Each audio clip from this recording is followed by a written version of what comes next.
संधी देऊन त्यांची पुस्तकं प्रकाशित करण्यासाठी स्वतः न्यू इरा पब्लिशिंग हाऊसची निर्मिती केली। यामध्ये आज 5 पुस्तकं प्रकाशित केली आहेत, त्यातील 90 नवीन लेखकांची आहेत। आता मूळ मुद्दा, खासदार संजय राऊत यांच्या लेखणीचे शरद तांदळे जबरदस्त फॅन, चाहते, रोखठोक, त्याशिवाय अनेक सामन्यामधील अग्रलेख शब्द त्यांनी वाचून काढलेले आहेत। आता संजय राऊत साहेबांची भेट होणं किंवा दर्शन होणं हे आसपास सुद्धा नव्हतं किंवा हे विरळच, पण असाच एक दिवस अचानक संजय राऊत साहेबांचा फोन आला। पुढे काय झालं ऐकूया प्रकाशक या नात्याने न्यू इरा पब्लिशिंगचे शरद तांदळे सर यांना मी विनंती करते की आपलं मनोगत तिथं व्यक्त व्हावं।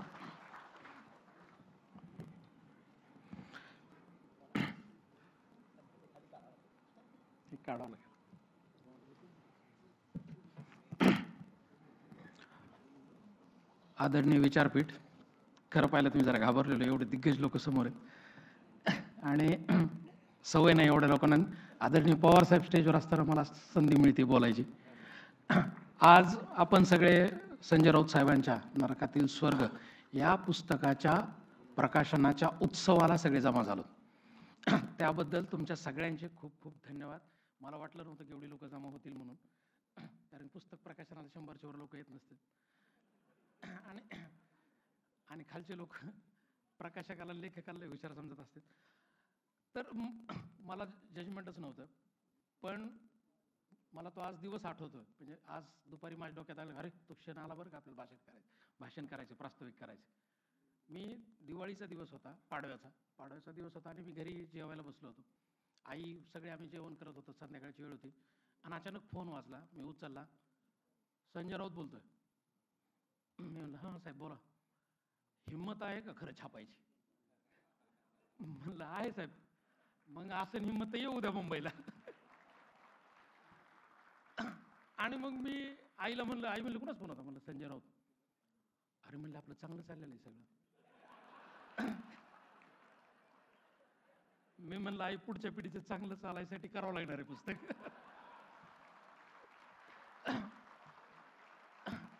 आणि राऊत साहेब मला तोपर्यंत एवढंच एका वाक्यात माहित होते, 100 दाऊद की एक राऊत की। आणि टीव्ही लागला की राऊत साहेब दिसायचे आणि ते कायम आक्रमक असायचे। म्हणलं आता नाही म्हणलं ते तिथे गेल्यावर मारतात का काय? आणि मी गेलो त्यावेळेस इलेक्शनचा काळ होता, मला वाटलं आपल्याला काय वेळ मिळणार नाही, बाहेर उभा राहिलो मी आणि अचानक म्हणले तांदळे का? म्हणलं मी आतमध्ये गेलो तर ते सगळं विसरून गेले आणि लगेच पुस्तकावर बोलायला लागले। मी असं पुस्तक लिहिले, हे ईडीची भीती वाटते का म्हणले तुला? म्हणलं सर अजून ती अवकाशच नाही झाली की ईडी पर्यंत आपण जाऊ, आणि नावात शरद आहे माझ्या, त्यामुळं अशी काही भीती वाटली नाही। आणि मग ते ड्राफ्ट मी घेतला, वाचला, नंतर मला खरंच बाहेर आल्यावर भीती वाटली जरा। म्हणलं अरे अंगलट येण्याचं प्रकरण आहे। परत म्हणलं जाऊ द्या, हे लोक दिग्गज आहेत एवढे, हे ज्यावेळेस मागे हटत नाही त्यावेळेस आपण सामान्य माणूस म्हणून आणि तरुणांचे प्रतिनिधी म्हणून आणि एक तरुण प्रकाशक म्हणून मागे हटायचं।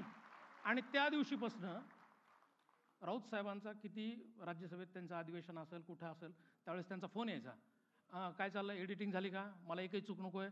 मला राऊत साहेबांचा रोखठोक, मी तर मार्मिकचा खूप मोठा फॅन आहे लहानपणापासून, पण राऊत साहेबांचे सगळे आर्टिकल्स वगैरे तर मी ऑलरेडी वाचत होतो आणि मला माहित होतं त्यात प्रत्येक शब्दात धार किती।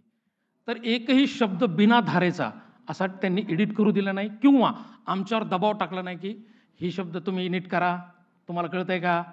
आणि आमच्यावर दबाव होता आहे की इतका मोठा संपादक, म्हणजे आज भारतातले सगळ्यात मोठे संपादक म्हणता येतील, तर एवढा मोठा संपादक आपला एखादी गोष्ट सांगितली तर ऐकतोय, हा नम्रपणा मला त्यांच्यात जाणवला। आणि पुस्तकाविषयी स्वतःच्या पुस्तका म्हणजे अपत्य असतं, त्याच्यावर किती प्रेम करावं हे राऊत साहेबांकडून मला स्वतःला शिकायला मिळालं।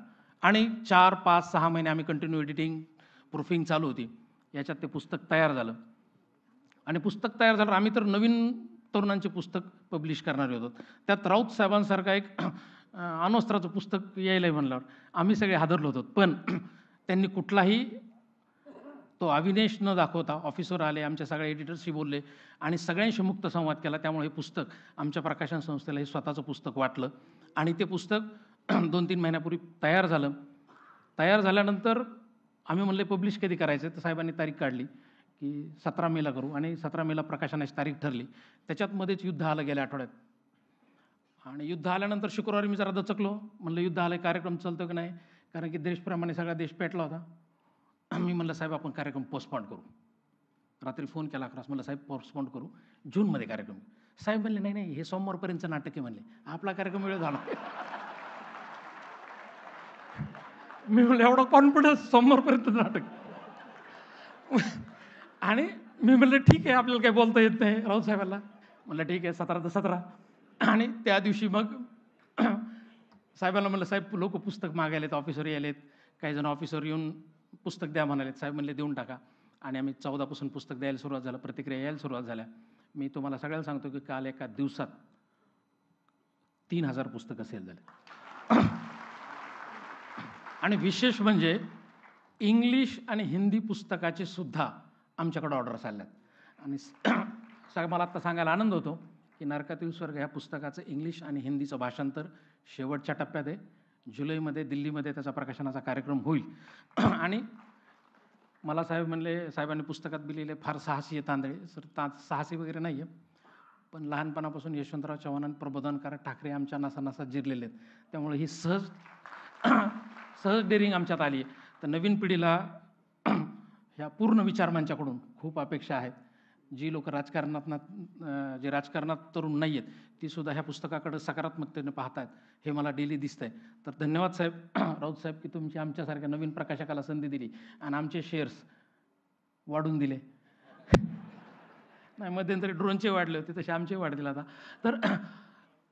तर संजय राऊत साहेब तुमचे खूप खूप धन्यवाद. निश्चित हे पुस्तक महाराष्ट्रातल्या कानाकोपऱ्यातल्या प्रत्येक तरुणांपर्यंत, प्रत्येक माणसांपर्यंत पोहोचल ही प्रकाशन संस्था मी तुम्हाला आश्वासित करतो आणि धन्यवाद देतो. धन्यवाद.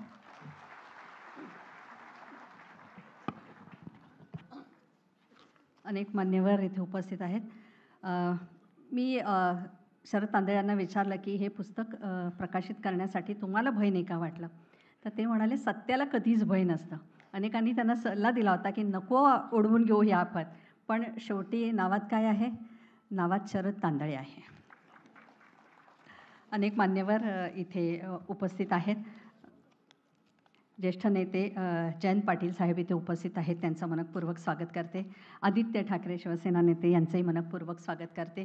रश्मीताई इथे उपस्थित आहेत आज कार्यक्रमाला, त्यांचंही मनपूर्वक स्वागत करते. सुप्रियाताई सुळे आज या कार्यक्रमाला उपस्थित आहेत, त्यांचंही मनपूर्वक स्वागत.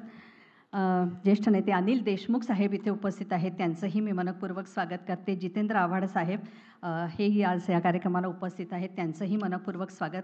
अनिल देसाई साहेब इथे उपस्थित आहेत, त्यांचंही मनपूर्वक स्वागत. ॲडव्होकेट अनिल परब साहेब यांचंही मनापासून स्वागत. भास्कर जाधव साहेब इथे उपस्थित आहेत. खासदार अरविंद सावंत साहेब इथे उपस्थित आहेत. सुषमा अंधारेजी, प्रियांका चतुर्वेदी, अनेक मान्यवर इथे उपस्थित आहेत. दिवाकर रावते साहेब तेही उपस्थित आहेत. रोहित पवार साहेब, राजन विचारे साहेब, अंबादास दानवे साहेब, सुनील केदार साहेब हे उपस्थित आहेत. आदेश बांदेकर, मिलिंद नार्वेकर, असंख्य जण आहेत उपस्थित. तसेच आमचे कार्यकर्ते, अनेक जिल्हा प्रमुख, या सर्वांचं मी इथे मनपूर्वक स्वागत करते. आणि हाच तो क्षण, हीच ती वेळ. या पुस्तकाचं प्रकाशन आता इथे होत आहे. मी मान्यवरांना विनंती करते की नरकातला स्वर्ग या पुस्तकाचं आता इथे प्रकाशन होत आहे.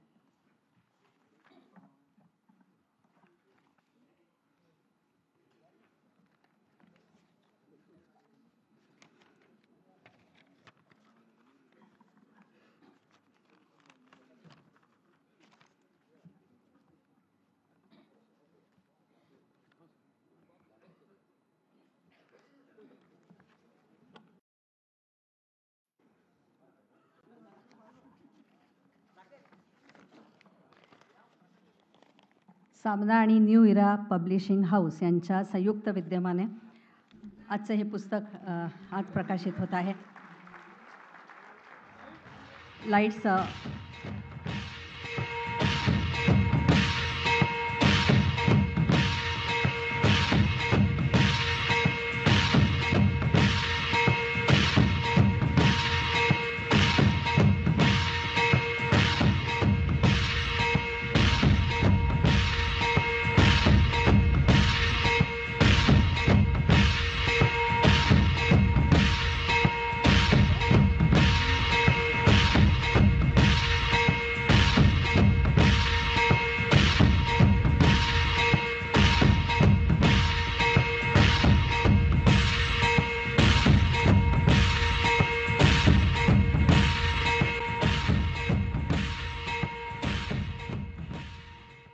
खासदार संजय राऊत यांना अटक झाली आणि तुरुंगात रवानगी झाली ही बातमी सगळीकडे वाऱ्यासारखी पसरली. पण माझ्यासकट अनेकांना म्हणजे अधिकाधिक जनतेला असं वाटलं की मोठ्या माणसांच्या किंवा राजकीय नेत्यांना अटक वगैरे झाली तर ते कष्टाचं नसतं. तुरुंगात सगळ्या सोयीसुविधा उपलब्ध असतात. किंबहुना तुरुंगाच्या आत गेल्यानंतर म्हणजे हा चित्रपटांचा प्रभाव, मागच्या दाराने बाहेर येऊन उत्तम हॉटेलात त्यांची सोय केली जाते. तुरुंगात उत्तम बडदास्त ठेवलेली असते. बाहेर आराम मिळत नाही म्हणून तुरुंगात रवानगी केली जाते असंही काही जणांचं मत होतं. पण प्रत्यक्ष राऊतसाहेबांची समोरासमोर बोलल्यानंतर ते म्हणाले, तुमचं पद किंवा तुम्ही किती मोठे असाल तर तुरुंगात पाऊल ठेवल्यानंतर इतर कैद्यांप्रमाणे सर्वजण कैदीच असतात.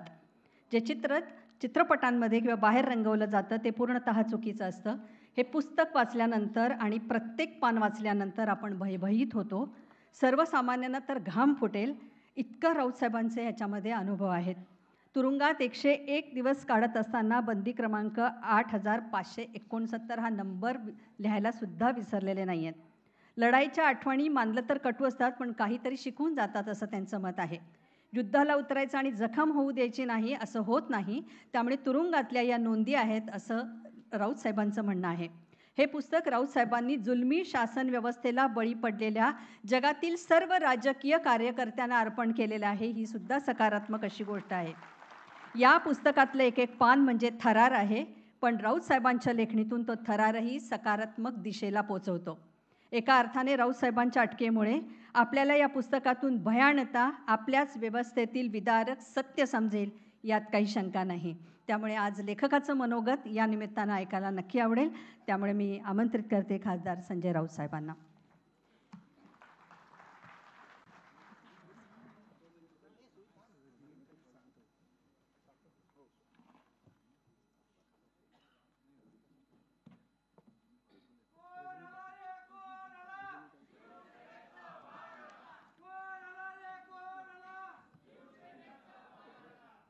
एका मराठी पुस्तकाच्या प्रकाशनासाठी इतके तुडुंब लोक जमलेले आहेत. जावेद साहेब माझ्या बाजूला बसले आहेत आणि त्याने म्हटलं एक भी सीट खाली नहीं है. जावेद साहब, ये मराठी लिटरेचर की थोड़ी ताकत है. आज भी लोग पढ़ते हैं, सुनते हैं. सर्व उपस्थित व्यासपीठावरील सन्माननीय जावेद अख्तर साहेब जे आपल्या आजच्या कार्यक्रमाचे प्रमुख पाहुणे आहेत आणि त्यांच्या इतकी योग्य व्यक्ती आजच्या कार्यक्रमाला लाभली असती असं मला वाटत नाही. ते नुसते कवी, लेखक, पटकथाकार नाहीत. जिथे जिथे अन्याय होईल, देशात जिथे काही चुकीचं घडेल, तिथे जावेद साहेब हे सातत्यानं आपला आवाज उठवीत असतात. आणि म्हणून जावेद साहेबांचं इथे असणं हे अत्यंत आमच्यासाठी प्रेरणादायी आहे. माननीय शरद पवार साहेब, त्यांच्याशिवाय हा कार्यक्रम होऊच शकत नाही.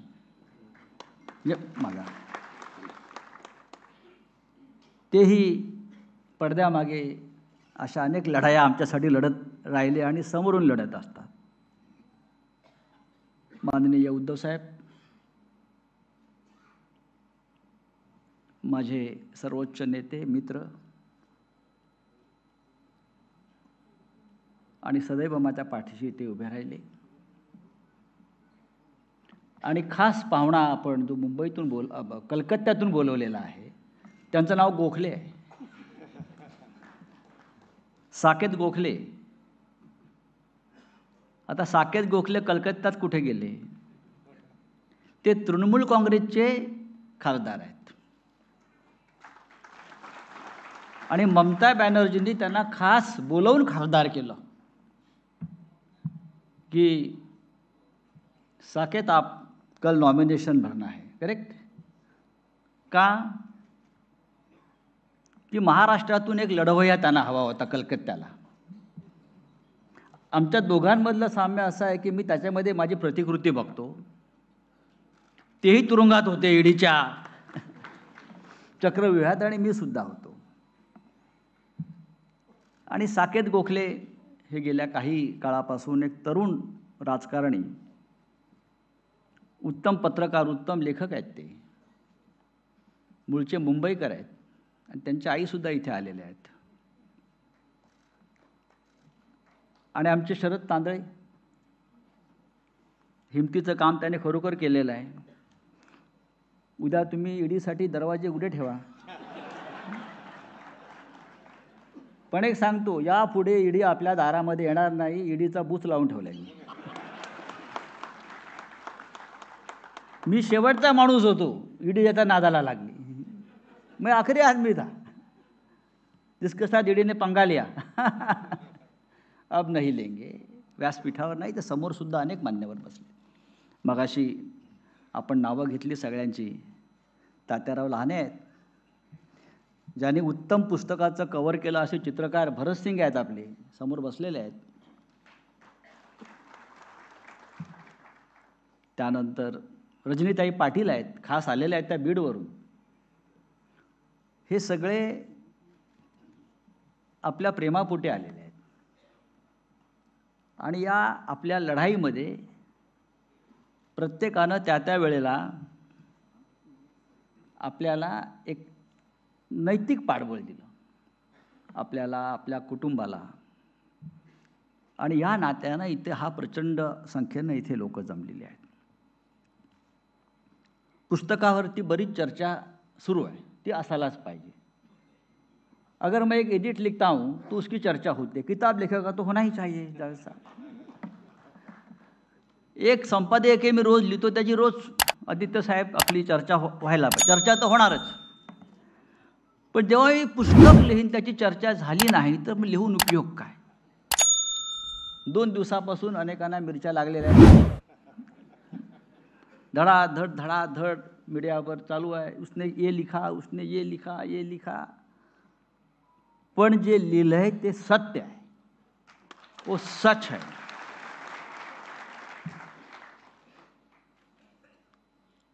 आणि माझी ओळख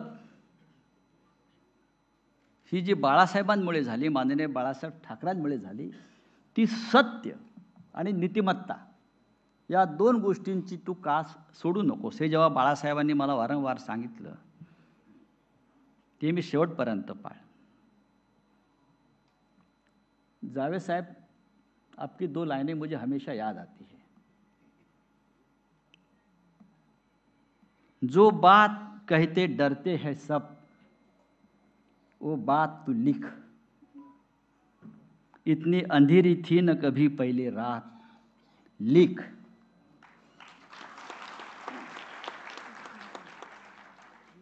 घाबरून नहीं, डरना नहीं है, लिखो. जो बात आपको कहनी है, जे सांगायचं आहे तेही सांगा, आणि जे तुम्ही बोलू शकत नाही ते तुम्ही ठामपणे लिखा. लिख. बहुत जोर से कहा है जावेद साहब ने, लिख. हम लिखने वाले लोग हैं, हम बोलने वाले भी लोग हैं. मी यांच्या कार्यालयात गेलो होतो न्यू इराच्या. त्यानंतर हे आम्हाला एका ठिकाणी जेवायला घेऊन गेले. एक तरुण मुलगा आला आणि तुम्हाला भेटला, फोटो काढला आणि मला म्हटलं, तुमच्यासाठी मला एक ओळ म्हणायची आहे, शायरी. मी म्हटलं, अरे जाऊ दे, मला उशीर झाला आहे. नाही, तुम्हाला ऐकावंच लागेल. आणि मग म्हटलं, अरे हो बरोबर आहे, मी असाच आहे. तो काय म्हणाला, तुमच्यासाठी मी एक शायरी सुनावतो. म्हटलं, लाख तलवारें बड़ी आती है गर्दन की तरफ, लाख तलवारें बड़ी आती है गर्दन की तरफ, सर झुकाना नहीं आता तो झुकाए कैसे. आम्ही त्या पंथातले लोक आहोत. आम्ही वाकणार नाही. साकेत वाकला नाही, संजय सिंग झुकला नाही, बरोबर ना. आमचे अनिल देशमुख बसलेले आहेत समोर. आम्ही ठरवलं की काही झालं तरी या जुलमी शासन व्यवस्थेच्या या रणगाड्यासमोर आपण झुकायचं नाही, आपण लढत राहायचं. कोणीतरी लढावंच लागेल. हे जेव्हा पुस्तक आम्ही पुस्तक जेव्हा तुरुंगात आम्ही लिहायचं ठरवलं, तेव्हा मी त्यांनाही प्रेरणा दिली, आमच्या देशमुखांना. वेळ घालवायचा आहे ना, जेल में 1 मिनिट 1 साल जैसा लगता है. जेव्हा तुम्ही आतमध्ये जाता, अंदर जाते हो ना आप, वो छोटा दरवाजा होता है एक पीला कलर का, इतना सा, वो दीवार में होगा शायद, या शोले में होगा. वो ऐसा झुक कर जाना पड़ता है और झुक कर निकलना पड़ता है. वैसा ही है. तेव्हा तुम्ही आतमध्ये गेल्यावर तुमचं जगाशी संबंध पूर्ण तुटतो. अनिल परब बरोबर ना, त्यांना अनुभव आहे थोडासा. आणि मग तुम्ही करायचं काय? बाहेरचा संपर्क नाही, संबंध नाही, त्या भिंती बघायच्या फक्त दगडाच्या आणि दिवस काढायचे. अशामध्ये लिहिणं, वाचणं, चांगला विचार करणं सकारात्मक, आणि उद्या मी कदाचित बाहेर पडेन हा चांगला विचार करायचा. कधी देशमुख साहेब बाहेर पडले, आज तुमचा जामीन होणार आहे, डोंट वरी. असं कधी मी गेलो, तुमचं आर्ग्युमेंट चांगलं झालं. याच्यामध्ये आमचे 2, 4, 5 महिने असे निघून जातात. आणि त्यातून एखादा कोणी सुटलाच त्या अख्ख्या परिसरात, तर तो कसा सुटला त्याच्यावरती ते अख्खं जजमेंट घेऊन त्याचा अभ्यास करायचा. साकेत बरोबर ना? अरे वो छूट गया यार, तो सुटला, त्याचं जजमेंट मागवा. मग आमची तिथे प्रवीण राऊत बसले, ते अख्खं जजमेंट वाचणार. सगळे जजमेंट वाचत बसल्यावरती कोणता पॉईंट काय, हे सगळे तुरुंगातले लोक बॅरिस्टरहून बाहेर पडतात. बार ॲट लॉ, सगळे बॅरिस्टर. 8 दिवस जरी तुरुंगात राहिला तरी तो सर्वोच्च न्यायालयापासून हायकोर्टापर्यंत कसं चालवायचं कोर्ट, आणि कोणता जज, कोणतं बेंच, ये क्या है, ये सब पूरा एकदम PhD. हे असं एक वेगळं ते जग आहे. पण त्यातून आता आपण आलो, एक राजकीय लढाई असते. आम्ही ज्या ऑर्थोडॉक्स तुरुंगात होतो, एकदा आम्ही उभे होतो असे, आणि मला वाटलं की अरे बापरे, इथे ससे कुठून आली. म्हटलं अरे इथे ससा कुठं आहे. तर आमच्यावर कुंदन शिंदे होते आमचे साहेब, तो ससा नाही, तो उंदीर आहे म्हटले. तो उंदीर आहे म्हणाले. अरे एवढा. त्याला म्हटलं इथे आम्हाला तर खायला मिळत नाही, उंदरांना खायला मिळत आहे. सशासारखे उंदीर, घुशी, असे असे मस्त धिप्पाड. देशमुखांनी त्यांना सुंदर नावं ठेवली होती. आता त्यांच्याविषयी बोलणं बरं नाही, ते राज्याचे मुख्यमंत्री आहेत.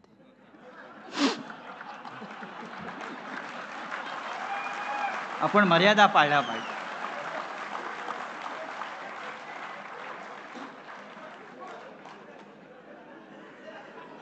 त्याच्यातून हे पुस्तक निर्माण झालं.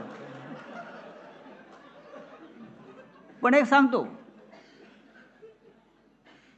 तुरुंगाचं वैशिष्ट्य असं आहे की माझा रोज सामनातला अग्रज, दर दिन मेरा एडिट बाहर आता था. कैसे?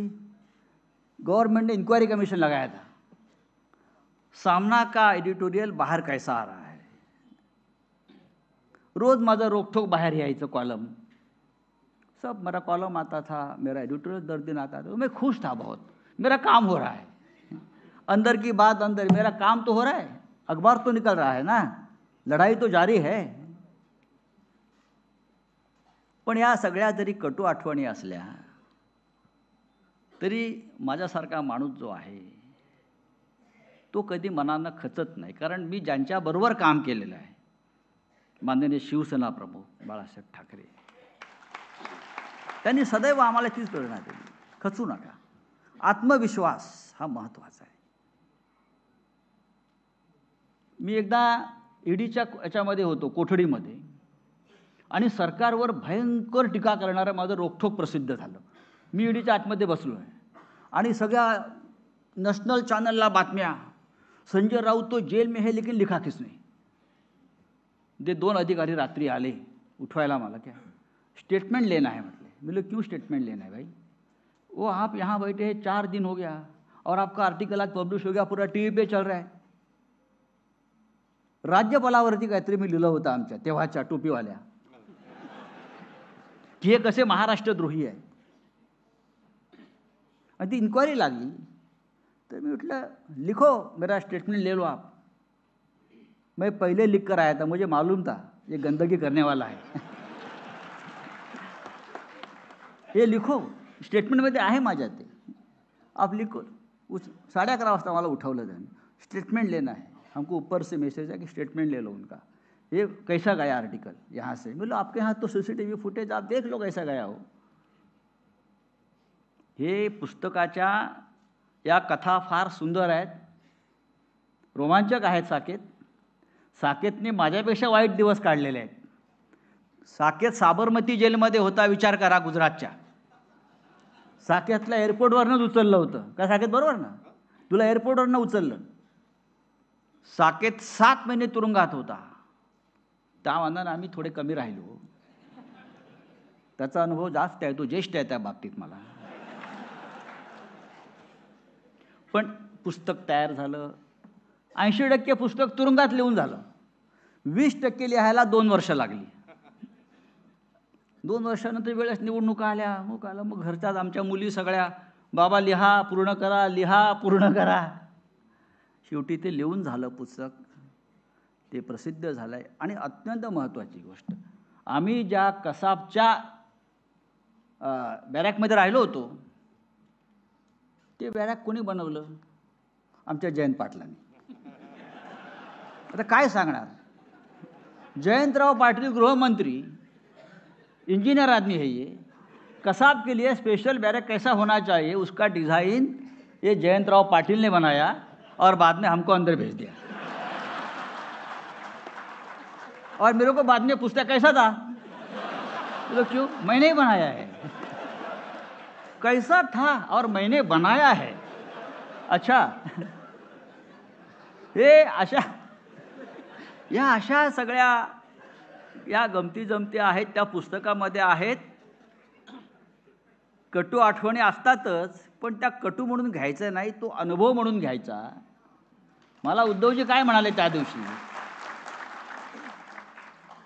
त्यांनी पुस्तक वाचलं आणि मी म्हणलं कसं आहे पुस्तक, मी भाषणात सांगेन पण एका वाक्यात सांगतो, पुस्तकात रडगाणं नाही आहे कि मेरे को अरेस्ट किया, फिर मैं रो रहा, फिर ऐसा हो गया, असं झालं तसं झालं. अरे हो गया, ठीक है, गया जेल में, वापस आ गया.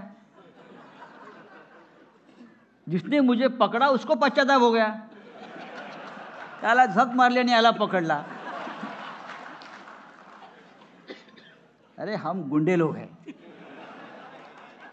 हम जेल जाने से नहीं डरते और देश को ऐसे लोगों की जावेद साहब अब जरूरत है. लोहा लोहे को काटेगा. अभी हम सब लोग जो है, साकेत है, हम है, आप जैसे हमारे मार्गदर्शक उद्धव जी है, पवार साहब है, पूरे देश में एक माहौल बन गया है. हे महाराष्ट्र है. या पुस्तकाचं सार काय आहे, 2 गोष्टी आहेत पवार साहेब.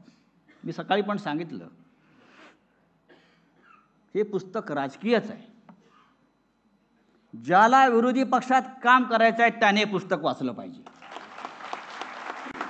ज्याला सत्तेची चाटुगिरी करायची आहे आणि सत्तेसाठी सर्व काही करायचं आहे, उसके लिए किताब नहीं है.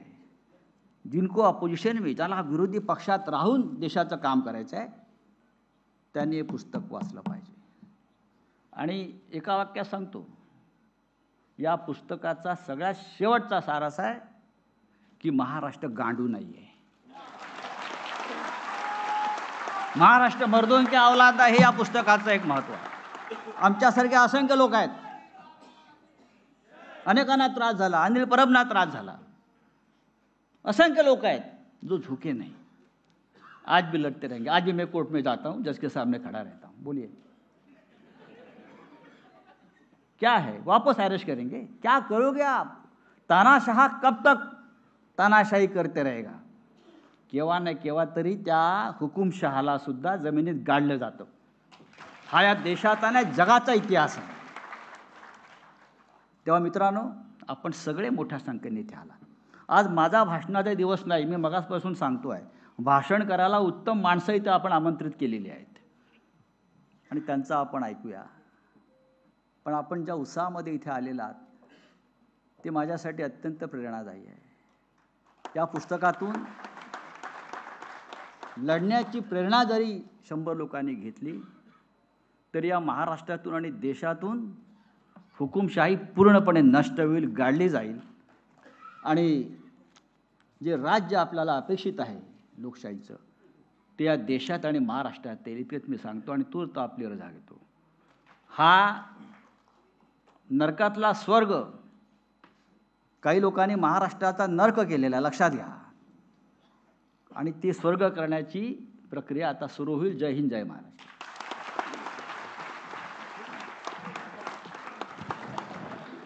इतक्या हसत खेळत राऊत साहेबांचं हे मनोगत ऐकल्यानंतर नरकातला स्वर्ग हे पुस्तकाचं नाव किती अप्रोप्रिएट आहे आपल्याला पटेलच. पण या पुस्तकाचं नाव कोणी सुचवलं याची एक गोष्ट आहे. जेव्हा तुरुंगामध्ये गेल्यानंतर अनेक सहकारी होते, तसेच उद्योजक अविनाश भोसले हेही त्यातलेच होते. तिथल्या सगळ्या अव्यवस्थेवर भाष्य करताना राऊतसाहेब एकदा म्हणाले की याच्यावर एक पुस्तक लिहायला पाहिजे. ते म्हणाले लिहा की. पुस्तकाचं नाव काय लिहायचं आहे नंतर बघूया. पण अविनाश भोसले म्हणाले नरकातला स्वर्ग असं या पुस्तकाचं नाव लिहा आणि तिथेच या पुस्तकाच्या लिहिण्याला प्रारंभ झाला. कुंदन शिंदे असं एक नाव घेतलं गेलं. खरं तर कुंदन शिंदे हा श्री गणेशा करण्यामध्ये सगळ्यात पहिला असा मित्र म्हणूया आपण. तोही तिथलाच तुरुंगवासातला सहकारी होता. जेव्हा 8 ऑगस्ट रोजी राऊतसाहेबांना ऑर्थर जेलमध्ये घेऊन गेले त्यावेळेला पहिलं काम काय केलं असेल तिथल्या जेलरनी, राऊतसाहेबांचं अत्यंत आवडतं पेन हे काढून घेतलं, कारण पेनाने इजा झाली तर असा तिथला रूल आहे. मग साहेबांना खाली बसून लिहिता येईना, पण हा कुंदन शिंदे आहे तो जेलरच्या स्टोअरमध्ये गेला. त्याने तिथले पुठ्ठे असतात ते एकत्र केले, ते एकावर एक ठेवले, त्याचा पॅड बनवला आणि मांडीवर ठेवता येईल अशी राऊतसाहेबांची सोय केली आणि त्या पॅडवर या पुस्तकाचा जन्म झाला. त्या कुंदन शिंदेंचं सुद्धा आपण कौतुक करूया. या पुस्तकाचं सुंदर मुखपृष्ठ भरत सिंह यांनी केलेलं आहे. अक्षरशः जिवंत असं हे मुखपृष्ठ आहे. अनेकांची नावं घेता येतील, पण आजच्या सोहळ्याला उपस्थित असलेले राज्यसभे सदस्य तृणमूल काँग्रेस साकेत गोखले सर आज इथे उपस्थित आहेत. भारताच्या लोकशाहीसाठी, अभिव्यक्ती स्वातंत्र्यासाठी चळवळ उभा करणारा सच्चा कार्यकर्ता म्हणून त्यांची एक वेगळी ओळख आहे. अगदी सुरुवातीला फायनान्शियल टाइम्स आणि नॅशनल पब्लिक रेडिओ इथं परदेशी वार्ताहर म्हणून त्यांनी काम पाहिलेलं आहे. मोरबी पूल कोसळल्यानंतरची बातमी ट्विट केल्यानंतर या आरोपाखाली त्यांना पहिल्यांदा अटक झाली आणि मग हे अटक सत्र सुरूच राहिलं, पण ते घाबरले नाही. त्यामुळे तिकडचे लोक त्यांना साकेत नाही तर निर्भय गोखले असं म्हणतात. मी राज्यसभा सदस्य साकेत गोखले सरांना विनंती करते की आपण आपलं मनोगत व्यक्त करावं.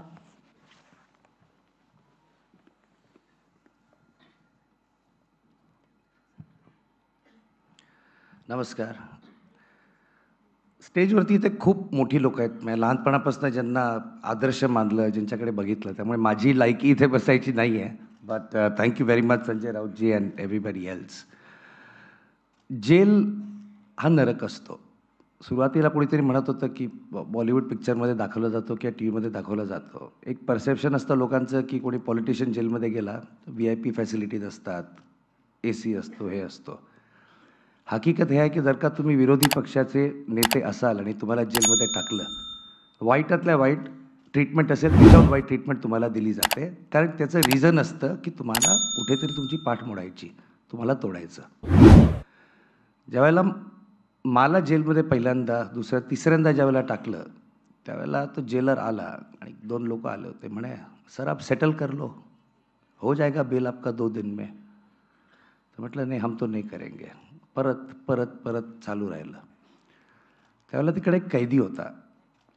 जवळजवळ 5 वर्षांपासून तो तिकडे होता. कारण दुधाची थैली त्यांनी चोरली होती 35 रुपयाची. 500 रुपयाचा जामीन झाला होता, पण भरायला पैसे नव्हते त्याच्याकडे. तर तो माझ्याकडे आला आणि म्हणाला क्या हो गया साकेत भाई. म्हटलं नाही, वो बोल रहे बेल नहीं होगा तुम्हारा, सेटल कर लो.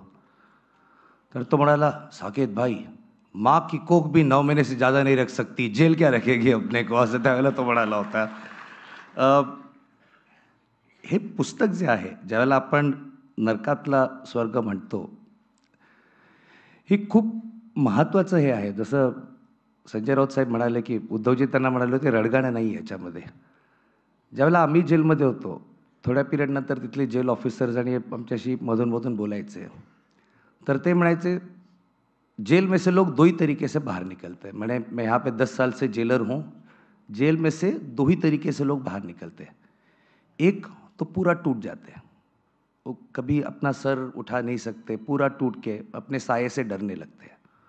और दूसरी किस्म के होते हैं जिनके मन में डर हमेशा के लिए खत्म हो जाता है. संजय राऊत ते दुसऱ्या प्रकारच्या लोकांमध्ये आहे. एका बंदुकीमध्ये एक गोळी असेल, ती तुमच्या डोक्यावरती ठेवून तुमच्याकडनं काही करून घेऊ शकतात. ती गोळी एकदा त्यांनी फायर केल्यानंतर तुम्हाला कसली भीती उरत नाही. संजय राऊतांना डोक्यावरती बंदूक असतानाही भीती नव्हती आणि गोळी झाडल्यानंतर सुद्धा त्यांना त्याच्याहून कमी भीती होती त्याच्या मनामध्ये. But that is the kind of person he is. राजकारणामध्ये सगळ्यात अंडररेटेड गोष्ट म्हणजे मी तर खूप नवीन आहे, जे मागच्या 2-5 वर्षात मी शिकलो आहे की जी गोष्ट तुम्ही काही पैसे द्या, काही करा, मिळू शकत नाही, ती म्हणजे एकतर विश्वास आणि दुसरं म्हणजे इमानदारी. आज खूप लोक आमच्यासारखी तुरुंगात राहू शकली, आम्ही आतमध्ये पिरियड काढला, हॅरॅसमेंट झाली, सगळं झालं, पण मनात एकच होतं. अनिल देशमुख साहेबसुद्धा इथे आहेत की माझे नेते जे आहेत ते शरद पवार साहेब असो, उद्धव ठाकरे साहेब असो की ममता बॅनर्जी आहोत, आम्ही गद्दारी करणार नाही त्यांच्याबरोबर. आणि हे तुमच्या मनात जर का असेल आणि त्यावेळेला हेही लक्षात ठेवायचं की आम्ही, आणि मी त्यांच्या वतीने सुद्धा बोलतो आहे की या ज्या 3 पक्षाचे लीडर्सचे मी नावं घेतली, ते मला गॅरंटी आहे की प्रत्येकाच्या पाठीशी आपल्या आपल्या नेत्याच्या पूर्णपणे ठामपणे, नॉट जस्ट त्यांच्यावर, त्यांच्या परिवाराच्या पाठीशी सुद्धा उभे राहिले. ही इमानदारी जी असते आणि हे प्रेम जे असतं, हे बाकीची लोक समजू शकत नाहीत. भीती मनात घालणं फार सिंपल असतं. तुमच्या मनात जेलची भीती घालणार, आणि PMLA जो कायदा आहे, ज्याच्या खालती संजय राऊतजींवरती केस झाली, माझ्यावरती झाली, अनिल देशमुख साहेबांवरती झाली, तो कायदा असा आहे की त्या कायद्याच्या अंडर सरकारला प्रूव्ह नसतं करायचं की तुम्ही गुन्हेगार आहात, तुमच्यावरती जबाबदारी आहे की मी गुन्हा केलेला नाही हे तुम्ही सिद्ध करायचं कोर्टामध्ये नुसतं बेल मिळण्यासाठी. त्यामुळे त्याच्यात एक कमीत कमी 3 ते 6 महिने माणसाचे गॅरंटीड जेलमध्ये जातात. तुमच्यावर केस केली, तुम्ही 3 ते 6 महिने काढणार आहे. ही भीती लोकांच्या मनात घालून एक एक करून पक्ष तोडणं, लोक तोडणं, म्हणजे ज्यांच्यावरती आधी केस होत्या ते आज मग मंत्री बनतात आणि उपमुख्यमंत्री बनतात आणि जे काय होतं. पण हे अशा पद्धतीने या ईडीचा वापर होतो. पण हे होण्याचं एक महत्त्वाचं कारण की आपली न्यायव्यवस्था, आपली ज्युडिशरी जी आहे ती पूर्णपणे फेल झालेली आहे. सरकारवरती अंकुश असतो तो न्यायव्यवस्थेचा असतो. जेव्हा न्यायव्यवस्था काम करत नाही, जेव्हा तुमचे बेल ॲप्लिकेशन कोर्टासमोर येत नाही, जेव्हा पिटिशन फाईल केलेले असतात त्याच्यावरती जजेस बसून राहतात, पुढे हे करत नाहीत, त्यानंतर सरकारची हिंमत वाढते क्योंकि हमारे ऊपर किसका काबू रहेगा. मग त्यावेळेला सरकारमध्ये भीती कोणामुळे बसते? न्यायव्यवस्थेमुळे बसत नाही, ती तर त्यांच्या हाताखालती आहे. ती संजय राऊत सारख्या माणसांमुळे बसते की इसने कल हमको काटा, आता आम्ही त्याला जेलमध्ये टाकलं, आता उद्या तर तो आम्हाला सोडणार नाही बिलकुल. मी राज्यसभेत बघतो त्यांना रोज, ज्या प्रखरपणे ते आधी बोलायचे त्याच्याहून 10 पट जास्त पद्धतीने ते बोलतात. आता आमचे व्हाईस प्रेसिडेंट वेळ देत नाही बोलायला, ती वेगळी गोष्ट आहे, पण त्यांचं भाषण तुम्ही ऐकलं, त्या माणसाच्या मनात भीती नाही. तो माणूस तुम्ही आतमध्ये टाकलात, तुम्ही त्याच्याहून मोठा राक्षस या गव्हर्नमेंटने स्वतःसाठी क्रिएट केला यांना जेलमध्ये टाकून. त्यामुळे जेल हा जो प्रकार असतो त्याच्यामध्ये खूप प्रकारचे लोक भेटतात, खूप प्रकारची वेगळे तुमचे अनुभव असतात, हे करतात. पण एक लक्षात घ्या की हे पुस्तक जे लिहिणं हे फार महत्त्वाचं होतं. हे महत्त्वाचं अशा कारणाने की आज जेव्हा संजय राऊतसारखा व्यक्ती आपला जेलमधला प्रवास आणि एका हुकुमशाहीविरुद्ध लढण्याचा ज्यावेळेला एक आपली कथा लिहितात, 50 वर्षानंतर हे पुस्तक इतिहासाचा भाग होणार. त्यावेळेला लोक म्हणतील, जसं आपण 1947 विषय वाचतो, 50 वर्षानंतर लोक बघतील आणि म्हणतील, हां, एक हुकुम शाह था, एक तानाशाह था, एक अमित शाह था, लेकिन इतिहास में ऐसे लोग थे जो उनके साथ लढे और उनको हराया. हेही जाणार, जसे हे म्हणाले हुकुमशाह राहत नाहीत, गाडले जातात, ही लोक जातील, दिवस परत बदलतात. पण हे पुस्तक सगळ्यांनी वाचावं. आणि मी परत संजय राऊत यांचं अभिनंदन करतो की हे पुस्तक तुम्ही लिहिलं.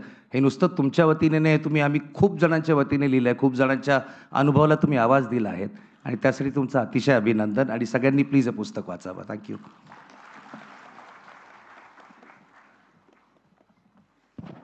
धन्यवाद सर, तुम्हाला खूप खूप शुभेच्छा. ज्येष्ठ नेत्या रजनीताई पाटील यांचंही मनपूर्वक स्वागत करते.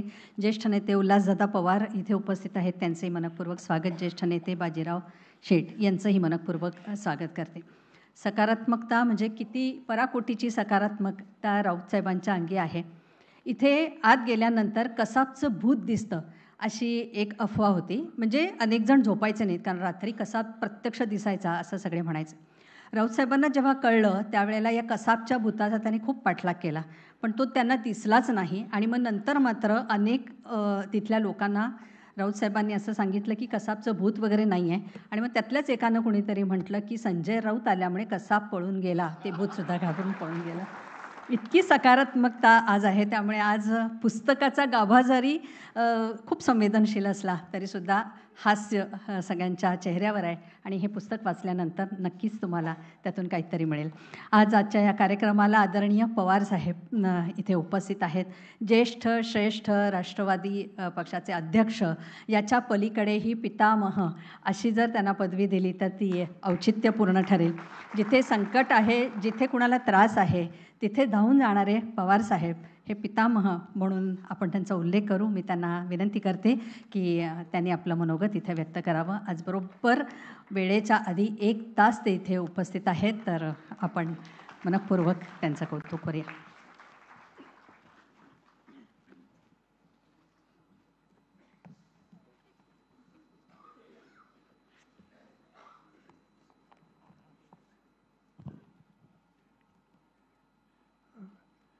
सन्माननीय व्यासपीठ आणि आपण सगळे बंधू भगिनी, आजचा हा कार्यक्रम एक लक्षात राहणारा असा हा आजचा कार्यक्रम आहे. संजय राऊत यांनी जे काही 100 दिवस अर्थात या माहीत असलेल्या जेलमध्ये घालवले आणि तिथले सगळे अनुभव लिखित स्वरूपामध्ये आपल्या सगळ्यांच्या समोर मांडले.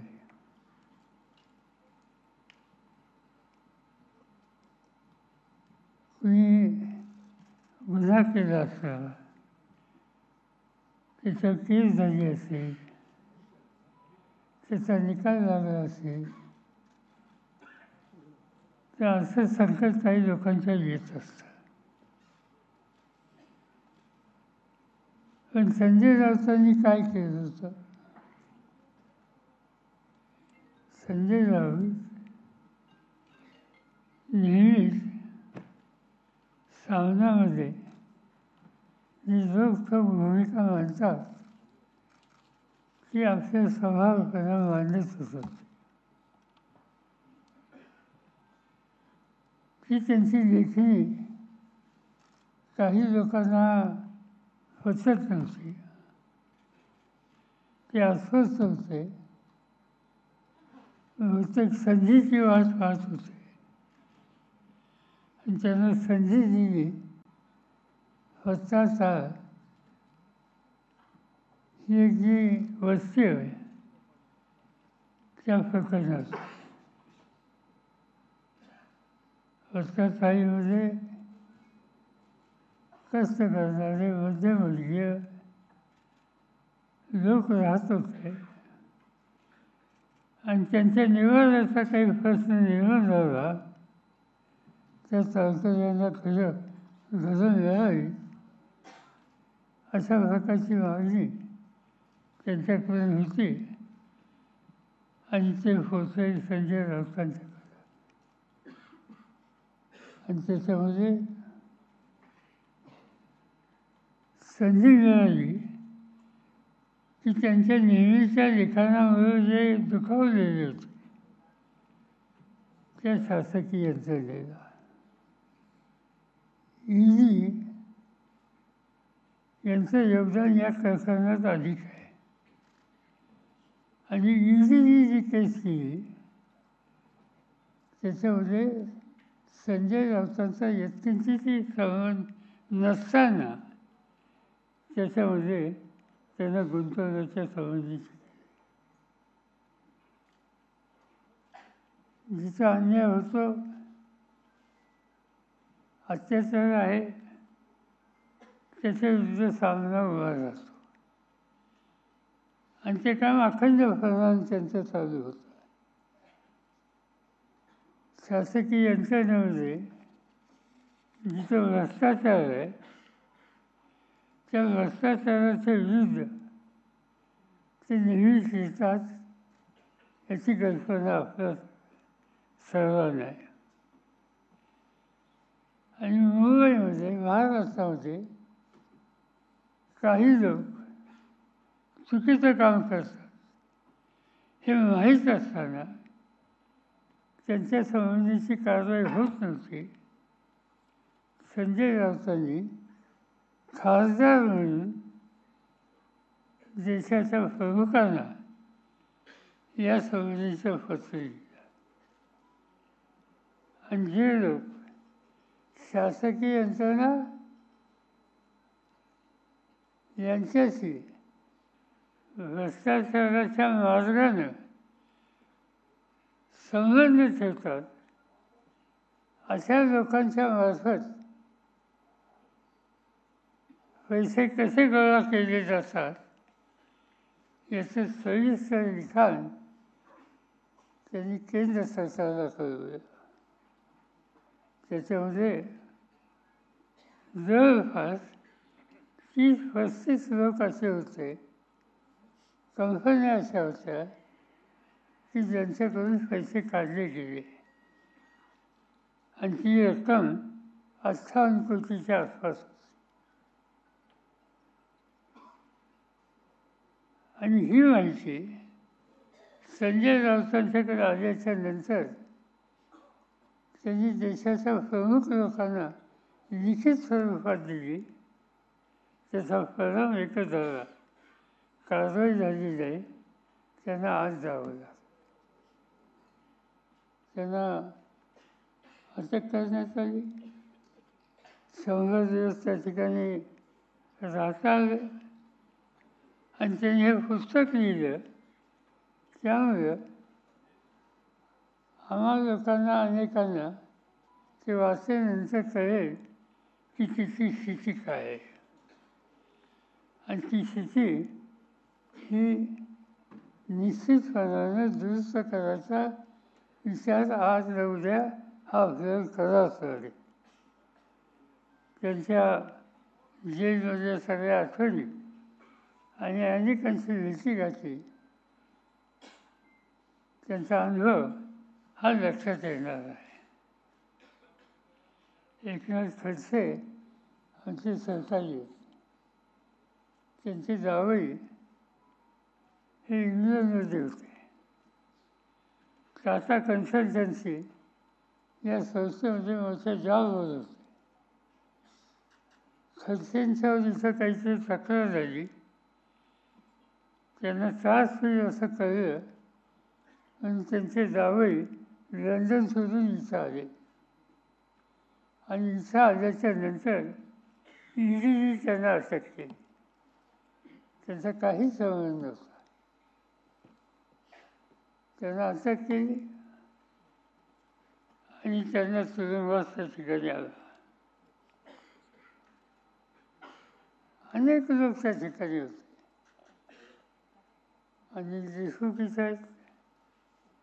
अनिल देशमुखांच्यावर एका शासकीय अधिकाऱ्यांनी तक्रार केली, त्यांनी 100 कोटीचा भ्रष्टाचार केला. आणि शेवटी केस जी कोर्टात गेली त्याच्यामध्ये 100चा आकडा गेला त्यातली 2 शून्य गेली आणि 1 कोटीचा भ्रष्टाचार हा त्यांचा आरोप केला गेला. आणि आरोप करणारे जे लोक आहेत ते अधिकारी असे होते की राज्य सरकारने भ्रष्टाचाराच्या संदर्भात त्यांच्या संदर्भात काही कारवाई केली पण त्यांना राहावं लागलं त्या ठिकाणी. अशी अनेक नावं सांगता येतील. भूषणचा उल्लेख या ठिकाणी केला, पण मला एका गोष्टीची गमत होती ही सगळी मंडळी त्या ठिकाणी त्रास होता पण कधी नमले नाही, एकत्र राहिली, एकमेकाला धीर देत राहिली आणि त्या माध्यमातून त्या सगळ्या संकटातून ते बाहेर कसं निघतात या संबंधीची काळजी केली. हे पुस्तक प्रसिद्ध होणार आहे हे गेले 2 दिवस आपण वाचतो, टेलिव्हिजनवर पाहतो. मला आश्चर्य होतं की सत्ताधारी पक्षाच्या लोकांना ते पुस्तक अजून न वाचता कसं समजलं मला माहिती. आणि प्रचंड टीका त्या पुस्तकावर आणि राऊतांसाठी गेले 2 दिवस आपण या ठिकाणी सांगितलं की मी बाल साहित्य वाचत नाही, कोणी आणखीन काही सांगितलं, अनेक मतं त्या ठिकाणी लिहिलेली आहेत. मी हे जे पुस्तक लिहिलं आणि त्याच्यातून जी माहिती येते ती बघितल्याच्यानंतर एकंदर सत्तेचा गैरवापर कसा होतो याचं उत्तम लिखाण या पुस्तकाच्या माध्यमातून महाराष्ट्राच्या जनतेच्या समोर आलेली आहे.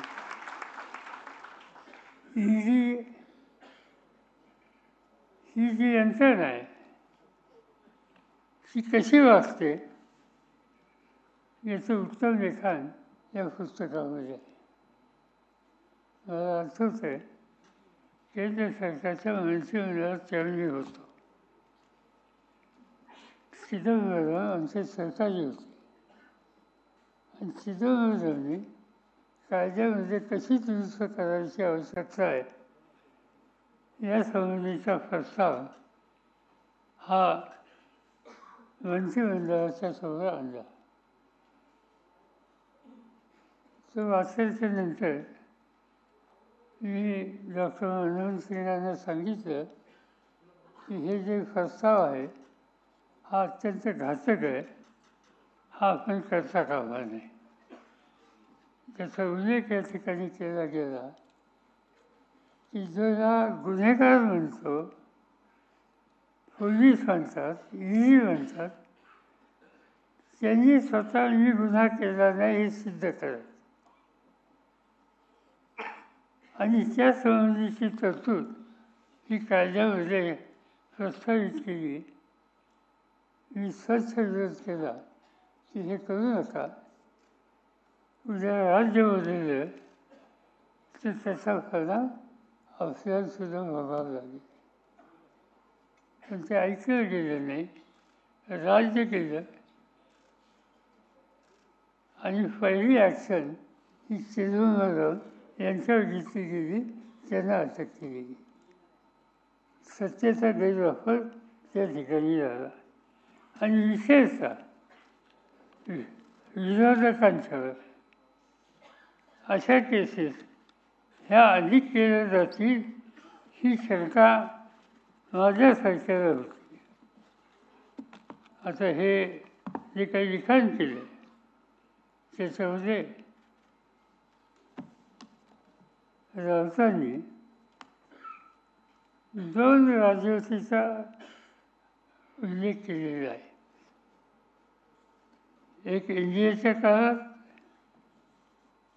आणि नंतर UPAच्या काळामध्ये. आणि ईडीने कोणत्या पक्षांच्या केसेस केल्या याची माहिती दिली. NDAच्या काळामध्ये 19 जणांच्यावर कारवाई केली होती. UPAच्या काळामध्ये 9 लोकांच्यावर आरोपपत्र दिलं, अटक कुणालाही केली गेली नाही. पण NDAच्या काळामध्ये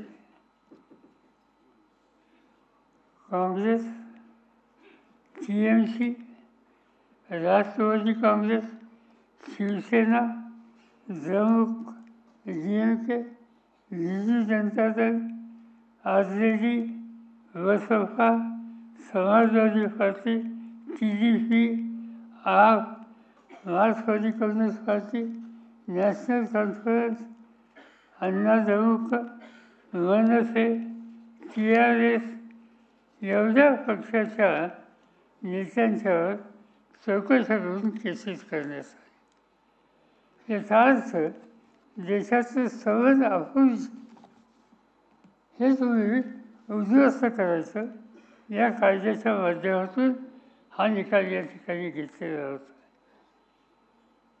आणि त्याचाच परिणाम अनेकांना त्या ठिकाणी सहन करावा. माझं एवढंच मी विचारत होतो आहे, हे पुस्तक वाचल्याच्या नंतर कधी महाराष्ट्राच्या किंवा देशाच्या जनतेनं देशात परिवर्तन केलं तर पहिलं काम हे करावं लागेल की मूलभूत सामान्य माणसाचा, राजकीय पक्षाचा जो अधिकार आहे तो या ED कायद्याचा आधार घेऊन उद्ध्वस्त करायचा. जी काही तरतूद कायद्यामध्ये झालेली आहे ती तातडीने बदलली पाहिजे आणि त्यासाठी काय करावं लागेल ते करणं याच्यामध्ये आम्हा लोकांना लक्ष द्यायची आवश्यकता आहे. आणि म्हणून हे पुस्तक जे कोणी वाचतील त्याचे अर्थात राज्यकर्ते जे असतील त्यांनी याच्याकडे गांभीर्यानं बघायची गरज आहे. राज्य येतं जातं, निवडणुका जिंकतात हारतात, पण न्यायव्यवस्था ही लोकांच्या समोर आदर्श अशी असली पाहिजे. ती व्यवस्था ED सारख्यांच्या हातात दिलेल्या शक्तीमुळे जर आपला निर्णय घेण्याच्यासाठी इच्छा असून सुद्धा मर्यादा येत असतील तर किती बदलाची आवश्यकता आहे याची खात्री ही आपल्या सगळ्यांना पाहिजे. माझ्या मते राऊतांनी हे फार मोठं काम केलं हे पुस्तक लिहून, आणि त्याच्यामुळं विचार करणारे लोक, माझी खात्री आहे की याच्यात दुरुस्ती करण्याची जी आवश्यकता आहे, सत्तेचा गैरवापर हा सतत केला जातो, ती जी संधी राज्यकर्त्यांना आपण दिली ती संधी त्याच्यातून मुक्त होण्याचं काम हे करण्याच्या उद्देशाचा विचार करावा लागेल.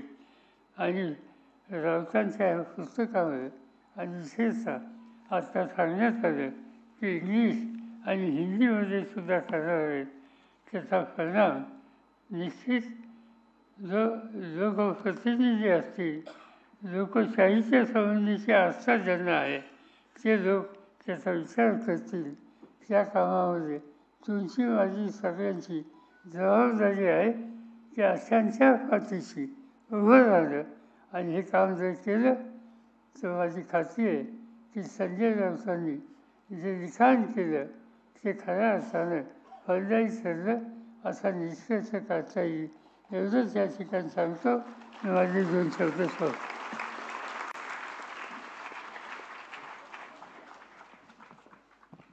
धन्यवाद पवार साहेब. खरं तर पुस्तक वाचल्यानंतर आपल्याला असं कळेल किंवा पुस्तक वाचल्यानंतर तुम्हाला सकारात्मकता कळेल असं आम्ही सारखं म्हणतो आहे. पण मला सांगायला भाग पडतं आहे की पुस्तकाची एकही प्रत उपलब्ध नाही. सगळ्याच्या सगळ्या प्रकाशकाच्या आधीच विकल्या गेलेल्या आहेत.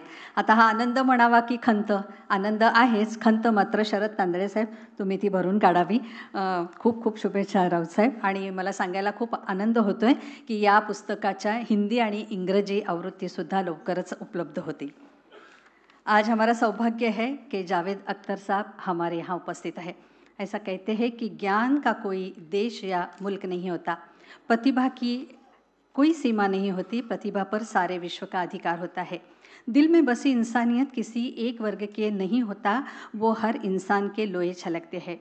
जावेद सर आज के दौर में ज्ञान, प्रतिभा और इंसानियत के प्रतीक है. इसलिए आज सिर्फ हमारा देश ही नहीं, बाकी सारी दुनिया जावेद सर का आदर करती है, सम्मान करती है. जावेद सर, हम आप सबसे प्यार करते थे, प्यार करते हैं और प्यार करेंगे. आज आप वहाँ से यहाँ आने तक हम सब मराठी जन आपको कुछ अर्पण करना चाहते हैं. हर एक गीत लगता है उनका जैसे संगीत का गाँव. हर एक गीत लगता है उनका जैसे संगीत का गाँव. उनके गीतों से मिल जाती है मन को शीतल की छाँव. समय कहेगा दुनिया से कि इनकी धुन को सुन. समय कहेगा दुनिया से कि इनकी धुन को सुन, और दिलों में फूल खिलेंगे सुन के इनकी धुन. आने वाला कल होगा यह बीता हुआ मंजर. आने वाला कल होगा यह बीता हुआ मंजर.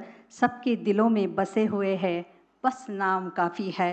कवि, गीतकार, शायर जावेद साहब अख्तर. जावेद साहब अख्तर.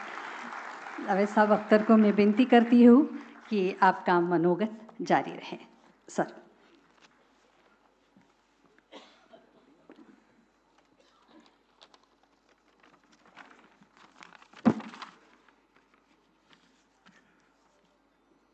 माननीय शरद पवार साहब, उद्धव ठाकरे जी जो भी आ रहे हैं, श्री साकेत गोखले साहब, सामने बैठे अत्यंत आदरणीय देवियों और सज्जनों, और आज की बारात के दूल्हा संजय राउत साहब.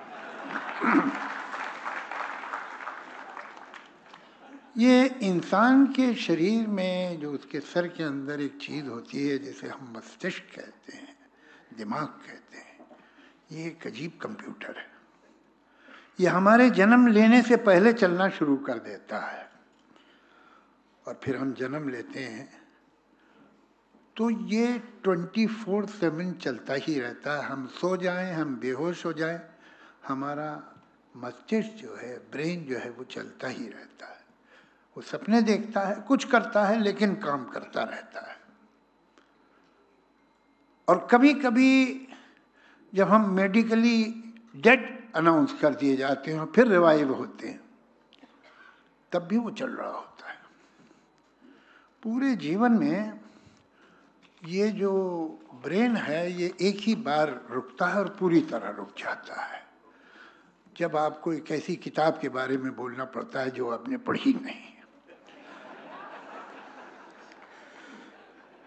अब अगर आप पुस्तक के बारे में नहीं बोल सकते तो फिर चॉइस ये होती है कि पुस्तक को लिखने के वाले बोलिए.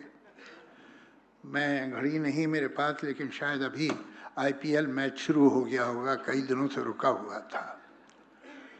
हमारे संजय जी भी बाई टेम्परामेंट T20 के प्लेयर हैं. ये बैक फुट पे बॉल रोकने को नहीं मानते. ये क्रीज से बाहर निकल के चौवा और छक्का ही मारते हैं, और इन्हें डर नहीं लगता कि हो सकता है स्टंप भी हो जाए, मगर ये तो बॉल को बाहर ही निकालने की फिक्र में रहते हैं. मेरी इनसे कैसे परिचय हुआ और कैसे इतना मोहब्बत का रिश्ता बना, ये मैं थोड़ा सा आपको बताना चाहूँगा. जैसे किसी भी जनतंत्र में एक असेंबली, एक पार्लियामेंट की ज़रूरत है, अलग अलग विचारधारा की पार्टियों की ज़रूरत है, उनमें इलेक्शन की ज़रूरत है. एक अगर हो सके तो ईमानदार मीडिया की भी ज़रूरत है.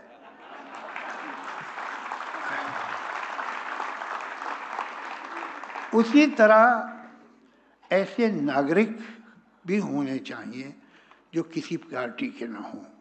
उन्हें जो बात सच लगे कहें, जो बात बुरी लगे वो कहें। पार्टी लॉयल्टी नहीं कोई, सब पार्टी हमारी और कोई पार्टी भी हमारी नहीं। तो मैं भी उन्हीं में से एक हूँ।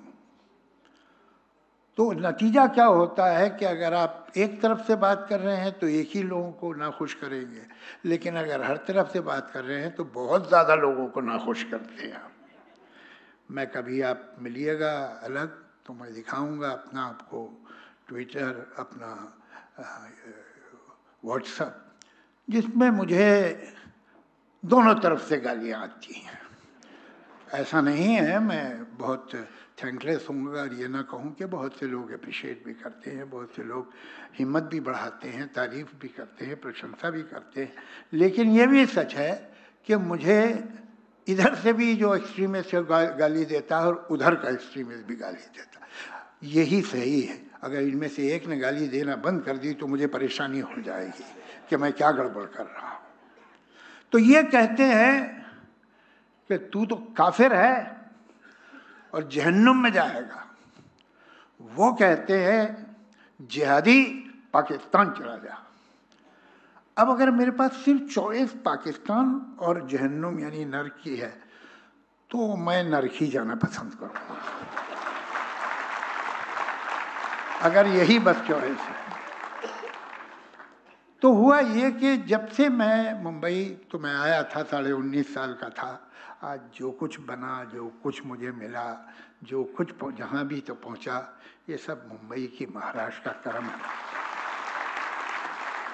वो तो मैं 7 जन्म भी नहीं उतार पाऊंगा।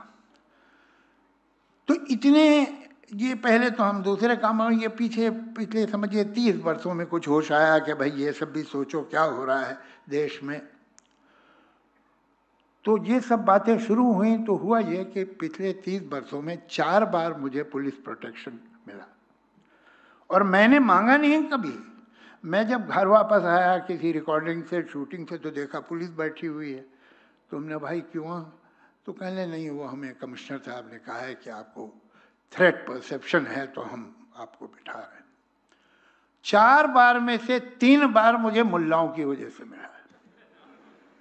ये बिल्कुल रिकॉर्ड पे है।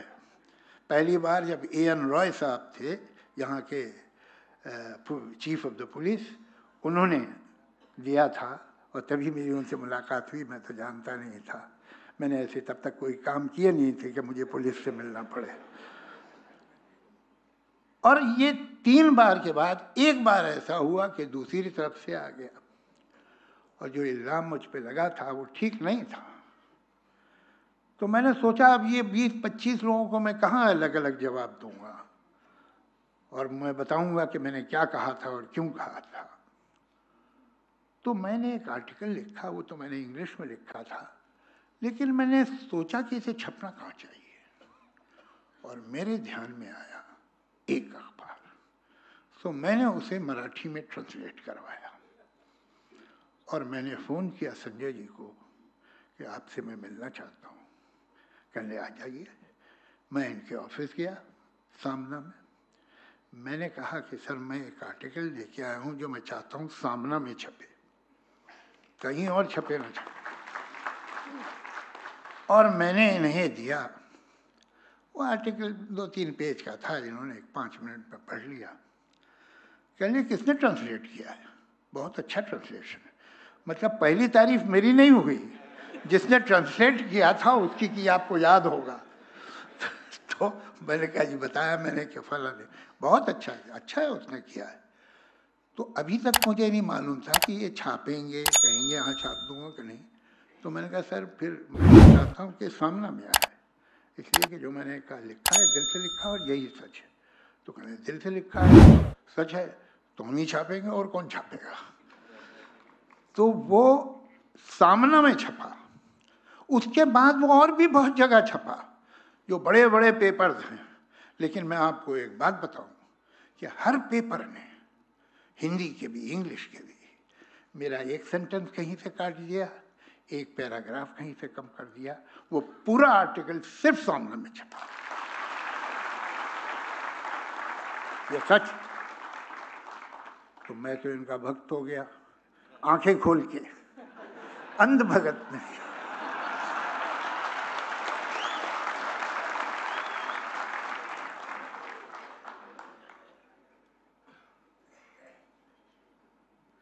उस दिन ये फैसला हो गया था कि अगर ये कभी जेल गए और फिर उन्होंने जेल के बारे में किताब लिखी और उसका विमोचन किया और मुझे बुलाया तो मैं जाऊंगा। उसी दिन ये फैसला हो गया। क्या वजह क्या है? आप देखिए, अगर ये जेल का भी इतिहास बड़ा अजीब है। सारी दुनिया में न जाने कितनी बड़ी बड़ी किताबें जेल में लिखी गई हैं या जेल के बारे में लिखी गई। My experiments with truth, Mahatma Gandhi, discovery of India, Jawaharlal Nehru, Gulag Archipelago, Solzhenitsyn. Poetry भी बहुत ज़बरदस्त की गई है। एक वो है एडवर्ड किंग, उसने माई पोएम्स इन जेल। फैज़ अहमद फैज़, जो अनडिवाइडेड इंडिया का बहुत बड़ा पोएट था, वो उधर पाकिस्तान में रह गया, उसकी पूरी सज़ा भी मिली उसे, ज़्यादातर जेल में रहा, नहीं तो देश निकाला मिला, बाहर रहा, बैरूत में, इंग्लैंड में, जहाँ भी। उसने जेल में बहुत बरस काटे और जेल पे बहुत कविताएं लिखी। मैं 2-3 लाइनें आपको सुनाता हूँ कि कैसे उसने जेल की सुबह को डिस्क्राइब किया है।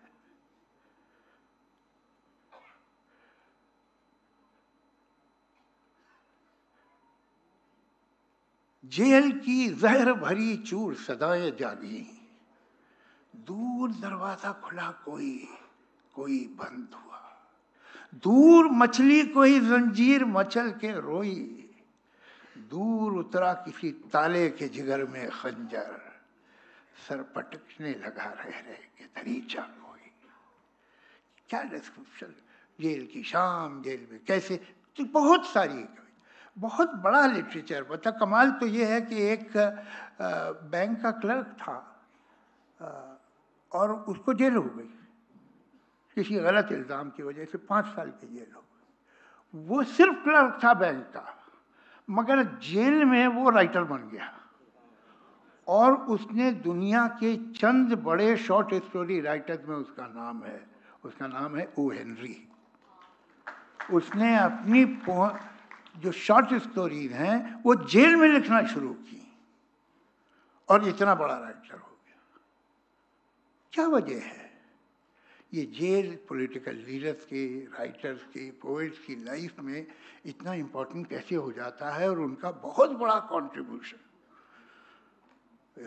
ऐसा होता है। जब वो जेल में थे तो या वो किताब उन्होंने अपने जहन में बनाई थी, सोच में बनाई थी, या लिख ली थी। आजकल तो शायद लिखना मुश्किल होगा, इसलिए कि मुझे बता रहे थे संजय जी कि अंदर तो पेन ले जाने नहीं देते हैं। पेन बहुत बड़ा हथियार है ना, ये सच कहते हो, बहुत बड़ा हथियार है, इसमें कोई शक नहीं। इसका घाव जो है वो सदियों में भी नहीं भरता। तो इन्हें पेन नहीं ले जाने दिया गया था, तो फिर इन्होंने याद किया होगा, सोचा होगा और बाद में लिखा।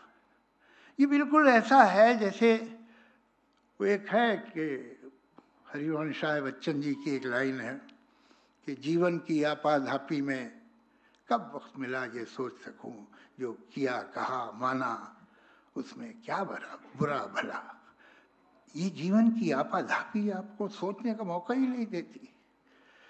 जैसे कि हमारे जो चरिंदे हैं, वो जानवर जो चरते हैं, वो जब जाते हैं मेडोज में, घास के मैदानों में, तो जल्दी चल लेते हैं जितना भी हो सके। लेकिन जब वापस अपने ठिये पे आते, अपनी जगह पे आते हैं रात को, तो फिर बैठ के वो जुगाली करते हैं। वो जो उन्होंने निगल लिया था जल्दी में, उसे वापस मुंह में लेके चबाते हैं और उसको पूरा मजा लेते हैं। शायद हम लोग भी जुगाली करते हैं। जिंदगी तो इतनी तेज गुजर रही है, इतना कुछ हो रहा है, कहाँ वक्त मिलता है कि ठहर के देखें, सोचें उसके बारे में। एक जिंदगी एक रेलवे स्टेशन की तरह हो गई है कि जहाँ हम अपने डब्बे ढूंढ रहे हैं और डब्बा मिल गया तो सीट ढूंढ रहे हैं। वो तो जब मिल जाती है, जब ट्रेन चलती है, अब कुछ नहीं करना है, तब सोचने का मौका मिलता है। तो शायद बड़ी गलती करते हैं हुकूमतें पूरी दुनिया की कि ऑपोजिट लीडर, अपोजिशन के लीडर्स को जेल में भेज देती हैं, उन्हें सोचने का मौका मिलता है। ऐसा नहीं करना चाहिए, उन्हें बिजी रखो बाहर। तो मैं अब ये तो नहीं कह सकता कि संजय जी फिर आप जेल जाए तो फिर एक किताब लिखिएगा, लेकिन ये ज़रूर कहूँगा कि ये किताब लिख के आप हमारी कम्युनिटी में, राइटर्स की कम्युनिटी में आ गए हैं, तो अब हम उम्मीद करेंगे कि जेल के बाहर भी आप लिखते रहेंगे। धन्यवाद।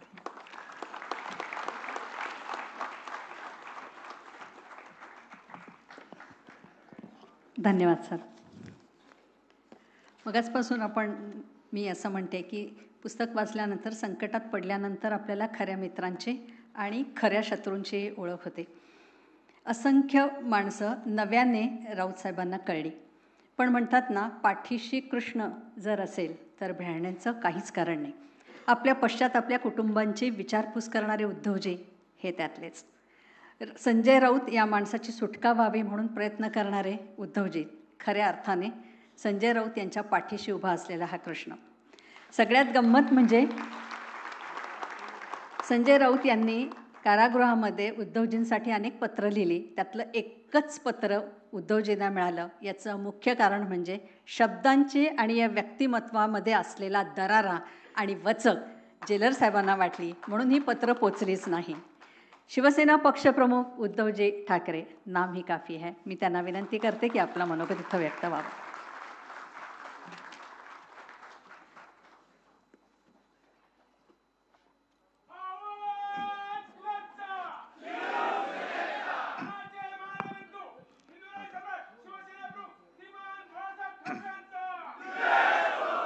आदरणीय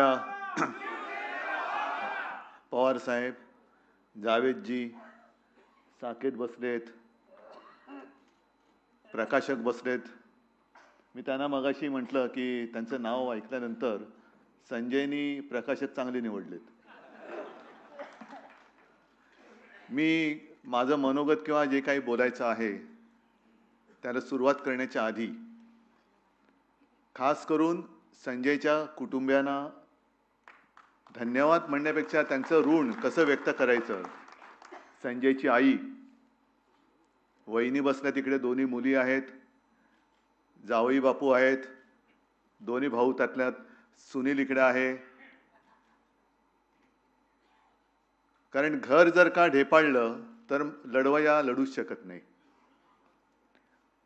आणि संजयच्या आईनी आणि साहजिकच आहे सर्व कुटुंबियांनी जे काही धाडस दाखवलं त्या धाडसाला तर सीमाच नाहीये.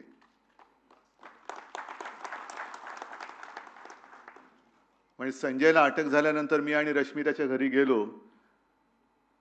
आम्ही त्यांना धीर देण्याच्या ऐवजी संजयच्या आई आणि सगळ्यांनी आम्हाला धीर दिला. साहजिकच आहे, आयुष्याच्या प्रवासामध्ये अनेक माणसं भेटत असतात, काही सोबत राहतात, कायमची सोबत राहतात, आणि काही संधी साधू असतात, संधी मिळाल्यानंतर पडून जातात. मला असं वाटतं आज आपल्या सगळ्यांची परीक्षा शिवसेना प्रमुख घेत आहेत. आयुष्यभर त्यांनी जे काही दिलं त्यांच्याकडनं कोणी काय घेतलंय हे ते बघतायत. आणि त्यांचंच एक जे वाक्य आहे की 100 दिवस शेळ्यांचं जगण्यापेक्षा, शेळीचं जगण्यापेक्षा एकच दिवस पण वाघाचं जगा. आणि संजय हा माणूस असा आहे की ज्याने पुस्तकाचं नाव नरकातला स्वर्ग, जो नरकामध्ये स्वर्ग शोधतो किंवा नरकाचा स्वर्ग बनवतो, तो काय धाटणीचा असेल हे वेगळं सांगण्याची काही गरज नाहीये. शिवसेना प्रमुखांनी आयुष्यभर जे दिलं ते मराठी माणसाला आणि हिंदूंना एक आत्मविश्वास दिला, एक जिद्द दिली. नाहीतर आज मुंबई आणि महाराष्ट्रामध्ये आपली हालत काय असती हे वेगळं सांगण्याची काही गरज नाहीये. आणि कदाचित ते बघतात की खरे मी जे काही दिलं ते खरोखर जे दिलं ते घेणारे खरे किती आहेत आणि भाडखाऊ पळणार किती आहेत. आज जे स्वर्गामध्ये गेलेत त्यांच्या दृष्टीने त्यांना सुद्धा हा कार्यक्रम बघितल्यानंतर म्हणजे मगाशी संजय तुझं भाषण चालू असताना जणू तू काही एक विनोदी पुस्तक लिहिलं अशा थाटात बोलत होतास. मग त्यांना सुद्धा हे वाटलं असेल की अरे आपण सुद्धा इकडे राहिलो असतो. नरक आणि स्वर्ग या कल्पना खऱ्या आहेत खोट्या आहेत कल्पना नाही, पण जिथे आहोत तिकडे आनंदाने राहावं. दुसऱ्याला आपण आनंद देऊ शकलो नाही तर निदान त्रास तरी देऊ नये एवढं जरी माणसाने पाळलं तरी मला असं वाटतं आपण आयुष्य जगलो. आज जे काय आपण बघतोय याला लोकशाही मानायची का हुकुमशाही हा प्रश्न आणि त्याचं उत्तर हे सोपं आहे. पण प्रत्येकाला मगाशी कोणी साकेत बोलला की संजय तू बोलला की हुकुमशाह कोणी असला तरी एक ना एक दिवस त्याला जावंच लागतं. आणि हिटलरचंच उदाहरण आहे की त्याला संपूर्ण जग घाबरत होतं. पण संजय तू पूर्वी जे काय लिहायचं सच्चे त्याच्यात एक तुझा आवडीचा शब्द होता नियती. नियतीने करायची त्याला सांगितलं असेल की सगळं जग घाबरत तू नाही ना घाबरत मग घालून घे स्वतःला गोळी, आणि त्याला सुद्धा आत्महत्या करावी लागली. हा हुकुमशहाचा शेवट असतो. आणि या पुस्तकामध्ये जे गेले काही दिवस संजयच्या मुलाखती येत आहेत त्यातले काही प्रसंग हे चर्चिले जातात. त्याच्यामध्ये एक आहे तो अमित शहाचा. मी जर म्हणेन की मला जर कोणी विचारलं की अमित शहा तुमच्या घरी आले होते का, बाळासाहेबांनी त्यांना मदत केली होती का, मी सांगेन मला आठवत नाही. कारण आपल्या घराण्याने आपल्या वाडवडिलांनी कोणावर काही उपकार केले असतील, उपकार हे मोजायचे नसतात. उपकार हे करायचे असतात पण मोजायचे नसतात. आणि उपकाराची फेड हे कृतज्ञतेने करायची का अपकाराने करायची ज्याच्या त्याच्यावरती असतं. कृतज्ञतेने करायची म्हणजे काही वेळेला असं वाटतं की कोणाला मदत करताना सुद्धा विचार तर आपण करूच शकत नाही. कारण आता साकेत तुम्ही जे काय सांगितलं की एक कैदी असा होता की याला जामीन झालाय पण त्याला 500 रुपये नव्हते भरायला नाही येत. काय करायचं या गोष्टीला 500 रुपये म्हणजे इकडे करोडो रुपयांचे भ्रष्टाचार चालू आहेत आणि एका बाजूला तुरुंगातला कैदी 500 रुपये नाहीत म्हणून तुरुंगात खितपत पडलेला आहे. ही जी काय पद्धत आहे लोकशाही त्याला म्हणायचं नुसतं आपण, पण एकाधिकारशाहीने चाललेलं आहे. मला आठवतंय अनिल देशमुख माझ्या मंत्रिमंडळातले गृहमंत्री होते. असं कोणता देश असेल की ज्या देशामध्ये मुख्यमंत्र्यांना अटक होते, केजरीवालना अटक झाली, सोरेनना अटक झाली, गृहमंत्र्यांना अटक झाली. मी मुख्यमंत्री असताना आपल्या राज्याच्या डीजीना आणि सीएसना सीबीआयने बोलवलं होतं. मग ज्यांच्या शेंड्या जर केंद्राच्या हातात असतील अशी माणसं राज्यातल्या सरकारला जर विरोधी पक्षाचं असेल तर त्यांचं काम कसं करू शकतील. ममता दिदीने सुद्धा तो अनुभवला होता. त्यांच्या सीएसना सुद्धा शेवटी सीएसने राजीनामा दिला. म्हणजे सगळ्या शेंड्या आपल्या हातात ठेवायच्या नाही. मग माझं म्हणणं आहे की आपल्या देशामध्ये संघराज्य ही पद्धती आहे. जो अधिकार केंद्र हा शब्द नाहीच आहे. ते जे काय सरकार आहे त्या सरकारला जेवढा अधिकार आहे तेवढाच अधिकार हा कायद्याने राज्याला सुद्धा आहे आणि तो असलाच पाहिजे. जर ईडी, इन्कम टॅक्स, सीबीआय आणि तुमचा जो काय तो कायदा लावलाय कुठला तो PMLA तो लावण्याचा अधिकार दिल्लीतल्या सरकारला असेल तर तोच अधिकार आमच्या राज्याच्या सरकारला सुद्धा पाहिजे. टाका त्यांच्यावरती धाडी, बसवा त्यांना सुद्धा आतमध्ये द्या ना. काही दिवस या तिघांकडे आता हे भोगून आलेत ना, संजय आलेला आहे, साकेत आहे आणि अनिल देशमुख यांच्याकडे द्या ना चार्ज. आणि मग ते सांगतील त्यांच्यावरती धाडी टाका त्यांना तुरुंगात आणि सिद्ध करा तुम्ही निर्दोष आहात. हा सगळा प्रकार याच्या विरुद्ध लढत तर राहिलं पाहिजे. सगळं काही माझ्या हातामध्येच पाहिजे. आजच दिवसा ते निवडणूक आयोगाचे सगळे अधिकारी होते. 1 नेशन 1 इलेक्शन बरोबर ना साकेत, त्याच्यासाठी तुम्ही पण आला होतात. आपल्याकडनं अनिल परब आणि अनिल देसाईने मी पाठवलेलं. 1 नेशन 1 इलेक्शन फार गोंडस आहे, पण त्या निवडणुकीमध्ये पारदर्शकता कुठे. आता आपल्या सरन्यायाधीशांच्या मातुश्रींनी सांगितले की बॅलेट पेपरवरती निवडणुका घ्या. बघू, घ्या ना, एकदा तर घ्या ना. यातला संशय जर का मोकळा करायचा असेल तर एक तरी निवडणूक ही देशामध्ये बॅलेट पेपरवरती घ्या आणि मग तुमची टिमकी वाजवा. पण ते होणार नाही. मग दुसरा विषय मी आज त्यांना मांडायला सांगितला की वन नेशन वन इलेक्शन मध्ये मग सगळ्यांना एका पातळीवरती उभे करा. कारण वन नेशन म्हटल्यानंतर त्या नेशनचा प्राईम मिनिस्टर आहे, देशाचा पंतप्रधान आहे. आणि देशाचा पंतप्रधान एका पक्षाचा प्रचारक होऊ शकत नाही, होता कामा नये. एक तर त्यांनी प्रचारक होता कामा नये, आणि जर प्रचार करायचा असेल तर स्वतःच्या पक्षाबरोबर इतर पक्षांचा आणि अपक्षाचा सुद्धा उमेदवाराचा प्रचार त्यांनी केला पाहिजे. तर मी म्हणेन लोकशाही आहे. नाहीतर हे आपले फिरतायत. मला स्वतःला अनुभव आलेला आहे, पवार साहेब तुम्हालाही आला असेल. पंतप्रधान उडतायत म्हणून एअरस्पेस ब्लॉक करून ठेवले. नाही, तुमचं विमान उडवायचं नाही, हेलिकॉप्टर उडवायचं नाही, रस्ते ब्लॉक करून ठेवलेत का? पंतप्रधान येणार आहेत. मग आमच्या सभा चुकल्या तरी चालतायत, पण त्यांची सभा झाली पाहिजे. आणि वन नेशन वन इलेक्शन, या काही गोष्टी ज्या आहेत ह्या तोडून मोडून टाकाव्याच लागतील, तोडून मोडून टाकाव्याच लागतील. अमित शहाबद्दल सुद्धा जे काय म्हटलं जातंय काय, मी त्यांना सांगते की कशासाठी तुम्ही आम्हाला एवढा दुश्मन समजताय? आम्ही विरोधी विरोधी विरोधी म्हणजे कोणाचे विरोधी? तुमची आणि आमची मतभेद झाले, मतं पटत नाहीत. तुम्ही जे काय तुमचं तथाकथित बुरसटलेले हिंदुत्व, ते हिंदुत्व मी मानायला तयार नाही. आमचं हिंदुत्व हे देशासाठी, राष्ट्रीयत्व हेच आमचं हिंदुत्व आहे.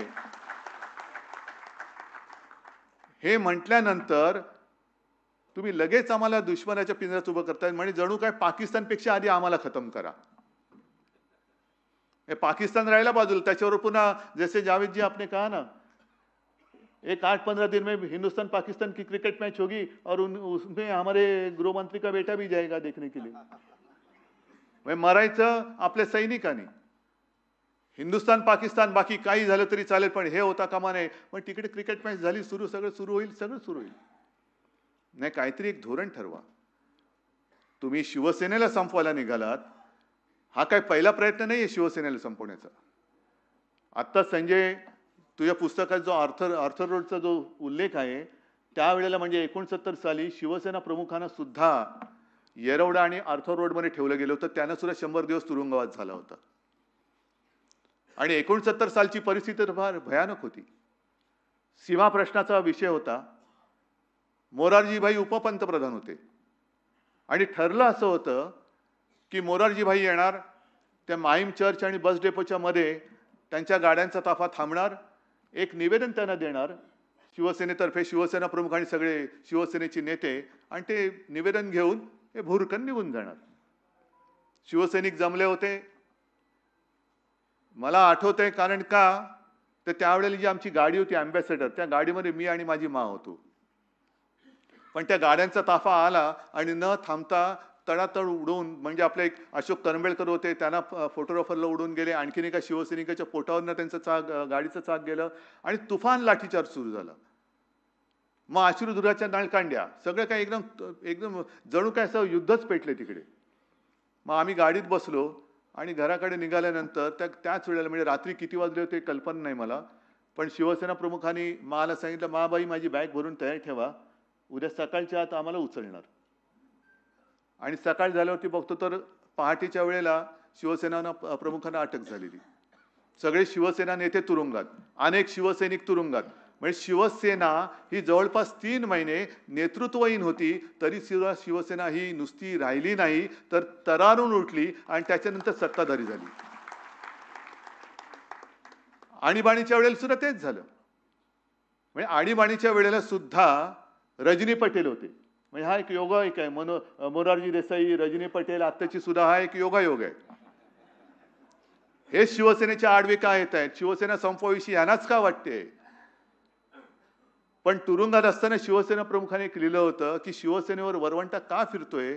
कारण शिवसेना हे मराठी माणसाचं हित जपते म्हणून फिरते. तर 75 साली सुद्धा हेच झालं होतं. रजनी पटेलनी सांगितलं होतं की गपगुमानपणाने तुमची शिवसेना काँग्रेसमध्ये विलीन करा, नाहीतर तुम्हाला तुरुंगात टाकावं लागेल. आणि शिवसेना प्रमुखांनी त्यांना उत्तर दिलं होतं की ज्या क्षणी तुम्ही मला तुरुंगात टाकाल, त्या क्षणी बाहेर तुमची अंत्ययात्रा निघालेली असेल. हे पाहिजे ना. आणि तेच मला असं वाटतं, मी मगाशी बोललो की शिवसेना प्रमुख आपली परीक्षा घेत आहेत की हे त्यांनी जे काही दिलं ते किती जणांनी घेतलं. आणि तसं जर का पाहिलं तर संजय, आज नक्की तुझा शिवसेना प्रमुखांना अभिमान वाटला असता. आज हे सगळे शिवसैनिक सोबत आहेत. या अशा असंख्य लढाया लढतच आपण इथपर्यंत आलेलो आहोत. आणि लढायला अनेक जण तयार आहेत. जे मी मगाशी म्हटलं की हे पुस्तक वाचल्यानंतर तुरुंग ह्या विषयाची भीतीच लोकांच्या मनातली निघून जाईल. आणि ते काम तू चांगल्या पद्धतीने संजय या पुस्तकाने केलेलं आहे. आज आपल्याला हे सगळं बरं वाटतंय. म्हणजे ते सशासारख्या घुशी, आणखीन काय, या सगळ्या गोष्टी ऐकायला बरं वाटतं. पण प्रत्यक्ष तिकडे त्यांनी काय भोगलं असेल. आणि म्हणून मी त्याला म्हटलं की या पुस्तकात तू रडगाणं नाही गायलं, तर रडणाऱ्या लोकांना धीर देण्याचा तू उत्तम आणि यशस्वी प्रयत्न केलेला आहेस. ही एक कसोटीचा क्षण आहे. दिवस येतात, दिवस जातात. पवार साहेब, आपण जे म्हणालात की सरकार येतं, सरकार जातं, हे सरकार सुद्धा उद्या जाणार आणि ते आपल्याला घालवावंच लागेल. केवळ कोणाला काय व्हायचंय, मला हे व्हायचंय, मला ते व्हायचंय म्हणून नाही, तर ज्यांनी आपल्या देशाला, म्हणजे स्वर्गासारखा आपला जो देश आहे, त्या देशाचा आणि त्या स्वर्गाचा नरक करण्याचा जो प्रयत्न चालू ठेवलेला आहे, त्यांना नरकात टाकण्यासाठी म्हणून आपल्याला लढावंच लागेल. आणि नुसतं लढावंच नाही तर जिंकावंच लागेल. आणि ती जिंकण्याची उर्मी या पुस्तकाने दिलेली आहे. मला वाटतं हे पुस्तक नुसतं वाचून सोडू नका. आणखीन 10 लोकांना त्यांच्याच पुढे आणखीन हे पुस्तक आणखीन आपण सुद्धा पसरवत नेलं पाहिजे. आणि सर्वत्र हे पुस्तक पसरो आणि एक लढणारी पिढी तयार हो, एवढ्याच शुभेच्छा आणि अपेक्षा व्यक्त करून मी आपली रजा घेतो. जय हिंद, जय महाराष्ट्र. धन्यवाद साहेब. गरजा हिंदुस्तान चॅनलला सबस्क्राईब करा आणि ताज्या घडामोडी जाणून घेण्यासाठी बेल आयकॉनवर प्रेस करा.